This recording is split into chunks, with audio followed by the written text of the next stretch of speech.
Hello, I'm Amy from moonmindology.com, and today I am looking at the chart of Michelle Obama. So I don't have a birth time for her, but I was able to rectify using her marriage and the birth dates of her children. So there's some other interesting factors that I found in her short biographies as well, which I'll go over as I go through. So I can come to the conclusion that she is a Cancer ascendant with a aspect from Jupiter to her ascendant. And of course I could be wrong, but I'm going to run with this because it fits. So I've put her as having the birth time of 6:50 p.m. and it matches up with her D10 chart being activated during her first interview when Barack Obama became president, and it also matches with her wedding. So the chart ruler, it goes to the 8th house, and this is great for longevity as well as research skills. And the 8th brings a lot of charm, so there can be some problems as well because of the association with the 8th with health issues and obstacles in her life. The moon being in the 8th, this tells me straight off the bat that her mother would have had, a really hard time during her life. And there can be mental disorders and problems that were activated during her childhood as well. So again, this is really good for research. The moon is in Bishak, and her mother most likely had some kind of addiction issues. And I know there was a scandal that came out about all this being false. But Michelle, I believe, is quite a secretive person, so she doesn't want you to know this, so she will repress the information. But I believe, looking at this, that it is most likely true. So she only wants you to know what she wants you to know, and she's very seductive and charming in her own way as well. The moon is all about femininity, and this can be... in the 8th, there could be a bit of a problem here, and I know that she struggled to conceive, and I've seen placements like this that are linked to, things like endometriosis and other problems with the female reproductive system, and also it can be problems with the breasts as well, so it's the feminine side of it. Venus is also in the 8th, and this is another very feminine planet, and this, again, it's not good for the reproductive system.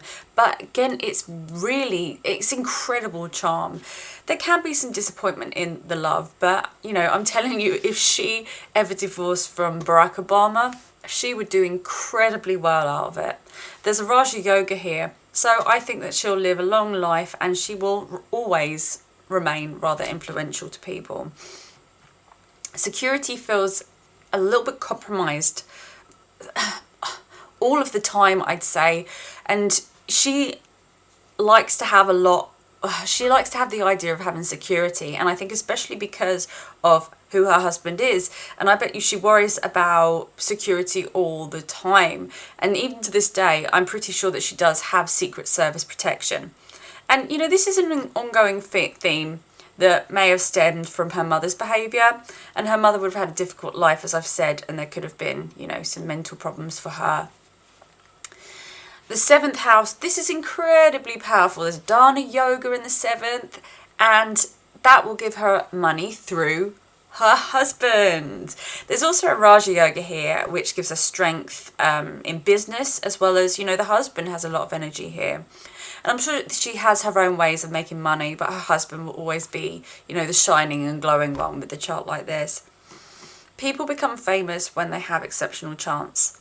And why is Michelle Obama famous? Well, it's her husband. And the 7th house has a Ruchaka and a Sasha Yoga. She's tenacious, she's hard-working, passionate and strong. Equally, he is the same. These people have significant social and political impact in America, and I think this is due to the combination of leadership yogas here. And I've never seen a chart with so many individual planetary yogas or yogas of great men. She's got another one, but more on that later. That's a Hamza Yoga. The Obamas even called one of their children Sasha, and I believe that Barack also has a Sasha Yoga here too, which is really interesting. And ironically, I have a Sasha Yoga, and my first motorcycle was called Sasha. So if you have a Sasha yoga and you have called something Sasha before you knew about this yoga, please send me a comment. I think it's a really interesting concept.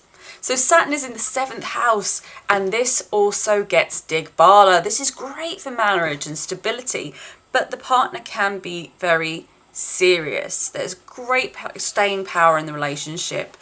And, you know, people with this can often see their relationships up to the very bitter end, and they are said to maybe stay a little bit too long when other people would have left. There was an interview with Michelle where she said that there was a period of 10 years where she just couldn't stand her husband, and, you know, their children were quite young at the time. In modern society, divorce is so easy. And the fact that she stayed with him for 10 years when she couldn't stand him is a real pointer and confirmation for Saturn being in her 7th house. Mars is exalted in the 7th, and this is Kuja dosha. And, you know, that's not great for marriage at all. And of course, as she said, her marital life was not perfect. And I would say that they're probably prone to disagreements.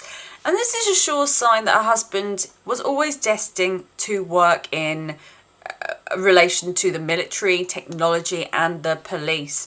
And of course, the president indulges or gets involved in all of those things. Michelle herself, I would say she has a really even temper because the overall dignity of Mars. Her passions will be very strong.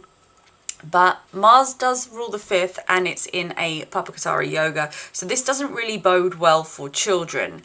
And I know that she did have a miscarriage, and, you know, that would have been awful for her. But, you know, she did have to have help to conceive. And then looking at the chart, I'd say that this is probably one of the only ways forward, because it would have been very, very difficult. And for all the hassle, there is positivity in the marriage looking at this chart, and it's, you know, it's sealed together by children. I bet you she stayed during those 10 unhappy years because of her children. You know, it's really important to her. And she could also be a trusted advisor to her husband as well. I think she has more political experience than she lets on. Her 10th ruler is in the 7th as well. And how did she meet Barack Obama? He worked for her at one point, which is how they met. The sun is in the 7th, so this is an overbearing husband who shines very bright. You know, the sun is the king, and she's married to a previous president of the USA. You know, a lot of money comes from her marriage as well, and her husband was incredibly powerful. It's written in the stars. Mercury is in the 6th, and the 6th house is what you do in the daytime, and with Mercury here, she communicates. So there's a strong media presence and a skill in writing as well. Self-improvement is going to be something that's very important to her, but she's also at risk of sickness, of overworking herself. So Mercury is the intellectual brain, and when it comes to a house like the 6th, there can be problems with anxiety and nervousness, and as there is a little bit of affliction to this planet as well, I'd say that she does suffer from a lot of stress. There's also Vipreet Raj Yoga here, and that can be a rise through unfortunate events. So she currently has this yoga activated, and it will be there until 2028, as she has expressed that she would never run for presidency. But I wonder if all the hype around her taking over Joe is potentially true with this going on. So she could be being pushed into something that she doesn't necessarily want to do, but it will lead to, you know, greatness. It should be the first black female president. So that's very interesting. Ketu is in the 6th, which tells me that she will be very interested in healing and, you know, alternative healing methods as well.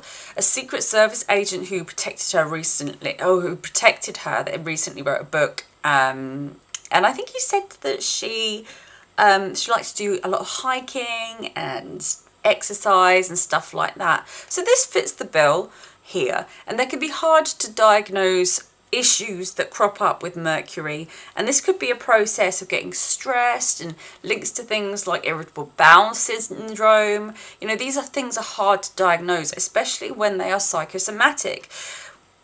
And with Mercury here, I wouldn't be surprised if it was. You know, she might have, I know she's got some kind of healthy eating program, and that might be down to her own potential digestive issues. There can also be difficulties with siblings, and they can have health complaints as well. So her communication skills, you know, they can be translated into serving others. She communicates best when she's, you know, acting within these modalities. So this is probably why she set up the Obama Foundation. Jupiter is very strong and it's in the 9th. So she will be spiritual, religious, and interested in law. So she may not have had it so easy in her early school life because of where Mercury is. But when she got to higher education, I believe that she would have been, you know, it would have gone really, really well. And she, in fact, I believe, practiced law or studied a law degree. So she'll also like to teach, and there'll be a closeness to her father as well. And I would have said he would have been a great influence to her. With Jupiter in this placement, this is great for luck, and this really balances out her 8th house drama as well. She has a Hamsa yoga, as I said before, and this can make somebody really spiritual, fortunate, and very knowledgeable as well. But you've also got something called a Shakata yoga here, which can create problems and bring obstacles as well in her life. And a Shakata yoga is in relation to the moon and the placement of the moon, and this is linking the 9th and 8th house. And of course her father had a chronic illness. He suffered from multiple sclerosis, which contributed to the end of his life. And to back that up, the 6th ruler is in the 9th, which can contribute to her father's problems as well. And in 1991, when he passed, she was in the grand cycle of Jupiter. And that would have brought a lot of turbulence to her life when this was activated. And with that in mind, that Shakata yoga is currently activated, and it also will be when the election takes place. So take that as you will. Jupiter aspects the ascendant, and I think this is a really, really lucky aspect. You know, it will give her opportunities, success, and luck, and make her really likable as well. Rahu's in the 12th, and this makes her spiritual and interested in foreign culture. The 12th house is the house of privacy, and she may feel like her whole life has been cracked open and put on display. And I doubt that she liked having this happen when Obama became president. And, you know, there's a pointer here to potentially extreme diets as well, and an attraction to materialistic things. And there can be a bit of an escapist mentality as well. And if you see, there's a Kala Sarpa yoga here, and that makes everything so much more intense and so much more magnified. And it's not an easy path for someone to walk. And there's a lot of character building for people who have this. And ultimately, through though their lives have purpose, you know, it can feel like they're really strongly reminded that they're not allowed the personal freedom to choose their own destiny, you know, and it's not, from what I can tell, always a fun experience. So Neptune, that's in the 4th, and that's, you know, some kind of confusion around her mother. There could have been something left unsaid, or, you know, again, there could be some kind of addiction problems or emotional issues. And, you know, this is the 3rd sign that there's something up with the mother, and there could have been some instability. But it also shows that she's incredibly creative as well, especially if you look at the moon is conjunct Venus in the 8th. So she was is very creative. I think she's still around. But there's an instability with her. And this is the house of home and happiness. So there can be some confusion around joy as well. And there can be some mysterious problems within the home, or also with vehicles. Pluto and Uranus is in the second, and this is really great for somebody who can use words to create something amazing. There's an unusual talking style, but it's electric and it can captivate people. And there can be problems in early life, but there's also power struggles and control from the parents. Security can be quite unstable, and getting power and money is something that will make her feel like she has stability. And with a deep wound like this, it can also create an obsessive personality. And there can be compulsions and things like eating disorders in some cases. So she's currently in the dasha of Mercury and Jupiter, and this is activating a few difficult yogas for her right now. But it's also activating some positive things as well.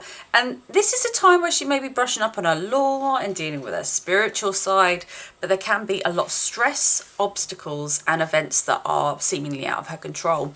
And this is why I do think that the conspiracy that she may run for president might actually be true. In May, looking at the transits, Jupiter's going to be aspecting the Sun, which is going to be really good for her career as well as for Barack as well. So there could be something happening around this time which will give them popularity. And Jupiter is in her 10th house at the moment, so her name is going to be cropping up left, right and centre, and people are talking about her. In June, Jupiter transits Mars, and once again, it's aspecting her 10th ruler and her 7th house. So this is also activating her 5th ruler, which can bring children to the forefront. So she can have a lot of passion and energy during this time. And these aspects can mean that she's potentially overextending herself in some cases, so she needs to be careful of that and not working too much.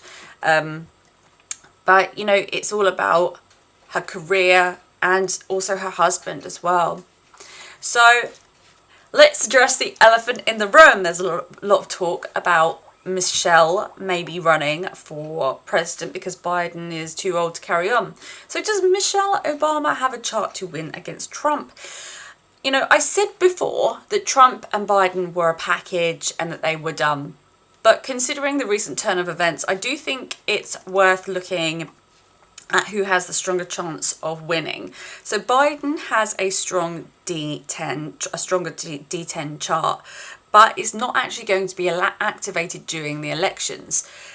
Trump's D10 will be, and he has a very strong chart as well. So I do think that Trump could win his second term if he goes up against Biden. So I do think that Donald Trump could win a second term, but I also think that the US government have access to a great astrologer. So they may already be aware of this, and this is why Michelle is being pressured. So can she win against Trump? Looking at her D10, I think that actually, if this is her birth time that I've rectified correctly, she could win. I think she has a stronger chart than Trump, and on this basis, I do think if the Democrats do want to win, they will swap out Biden for Michelle. Thank you very much for watching today. I'll see you next week. Thank you so much. Bye.